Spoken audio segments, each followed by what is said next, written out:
സ്ഥലം എറണാകുളം മുളന്തുരുത്തി. ആരും ഷെയർ ചെയ്യരുത്, പിന്നെ നല്ലോണം വാങ്ങിച്ച് തിന്നോണം. ഫുഡ് സേഫ്റ്റി ഡിപ്പാർട്ട്മെൻറ്റ് അറിയുകയും ചെയ്യരുത്.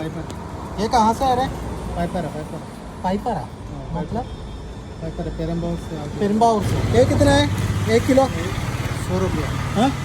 100 रुपया. 1 കിലോ മുളക് പൊടിക്കാണ്. അതിൻ്റെ mobile number, Google Pay number എടുത്തിട്ടുണ്ട്. ഒരു ഇഷ്ടം പോലെ വിൽക്കാൻ വെച്ചിട്ടുണ്ട്. 100 രൂപയാണ്. 100 രൂപ. 1 kg 100 രൂപ. അതാണ് ഈ മുളക് പൊടി എന്നാണ് ഈ ബായി പറയുന്നത്. അപ്പോൾ മുളക് പൊടി ഇത് 1 കിലോയ്ക്ക് 200 രൂപയാണെന്നാണ് പറയുന്നത്. അപ്പോൾ എനിക്കത് മനസ്സിലാവുക.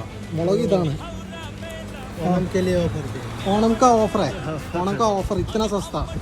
ഇതാണ് റെഡ് കളർ ഭിത്തിയിൽ അടിച്ചേക്കണം. ഇതൊരു ശരിക്കൊരു ബ്രൗൺ തവിട്ട് നമ്മുടെ AP നമ്പൂതിരിയുടെ ഇതിൻ്റെ ഇല്ലേ ഈ പല്ല് ചൂർണം, ദന്തചൂർണം, അതിൻ്റെ കളറാണ്.